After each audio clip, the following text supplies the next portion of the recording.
Hello there, everybody. My name is Raining Thunder, and I hope you are all having a good day today.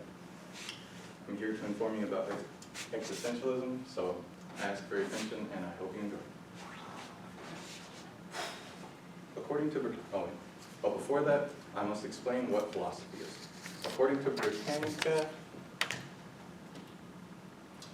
Britannica Academy, philosophy derived from Greek by way of Latin is philosophia, or love of wisdom, is the rational, abstract, and methodical consideration of reality as a whole or of fundamental dimensions of human existence and experience.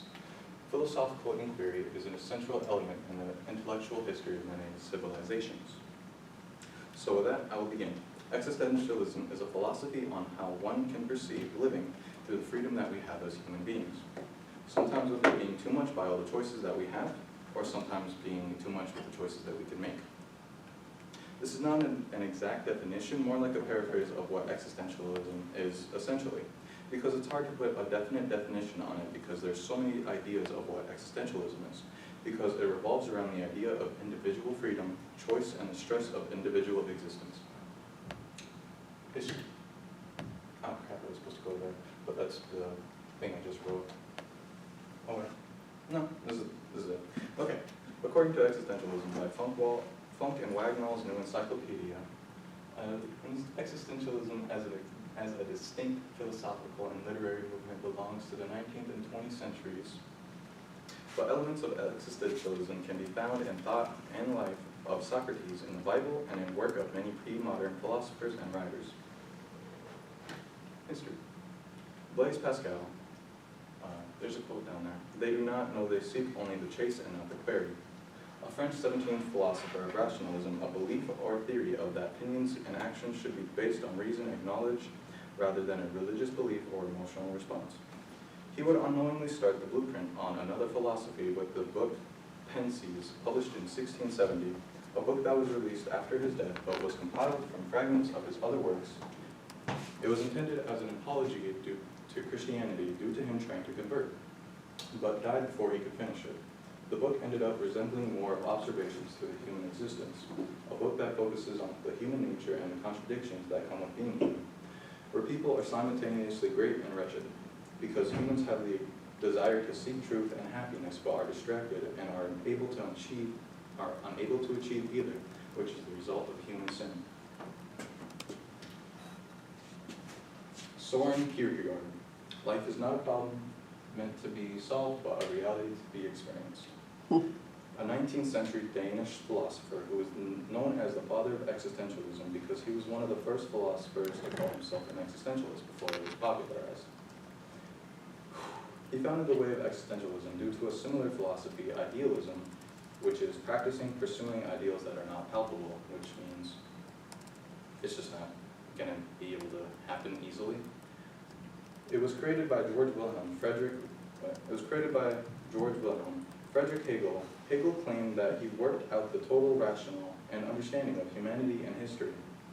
In opposition to Hegel, Kierkegaard emphasized the ambiguity, and the absurdity of the human existence by living a totally committed life where we stick true to ourselves and make the choices that we want, no matter the outside influence and the norms of society, to live a personally valid life.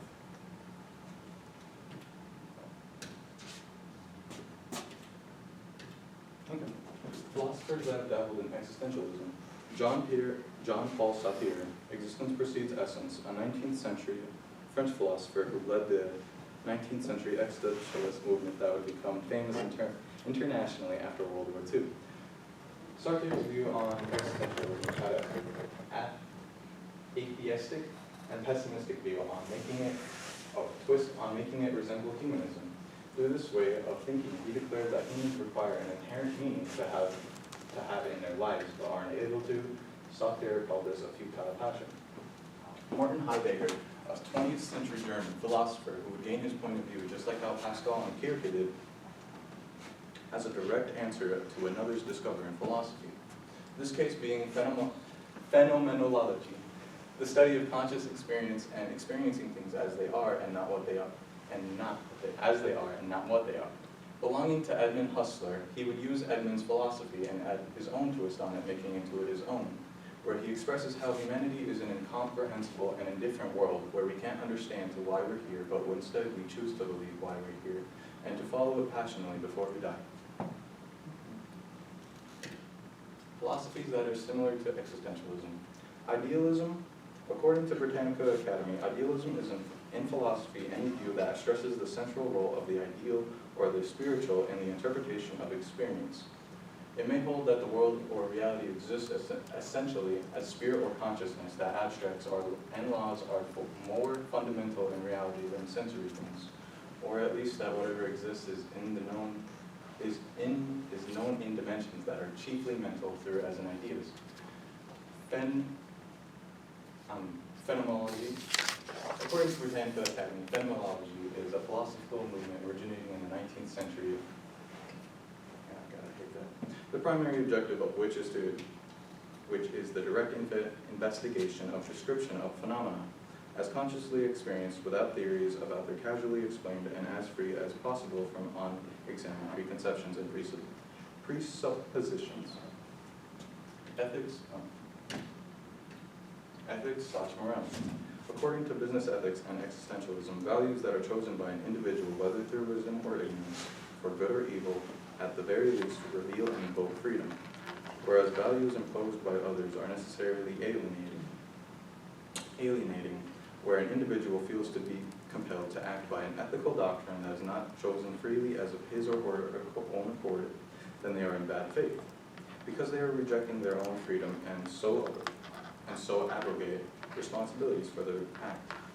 As the discussion so far suggests, existentialist ethics represent a harsh reality whereby each individual is held accountable for their own moral choices. Although it is a harsh reality, it makes the man or woman be better in their own accord instead of following a system that is set on rules that might not always apply to you as a person. Instead, make your own choices for you and not what you think it should be, because that's not being true. 1 second. In conclusion, existentialism is not a way to live life, but a different way to look at life, because there is no right way to live life. Only the way you choose. Existentialism just pushes you to look at life in a different way than you're used to. Sometimes it's bleak and morally unjust and unfair, but other times it's not all bad. It's just a matter of perspective. So with that, I will leave you one question. What will you do? Thank you for your time and attention. I hope you enjoyed it.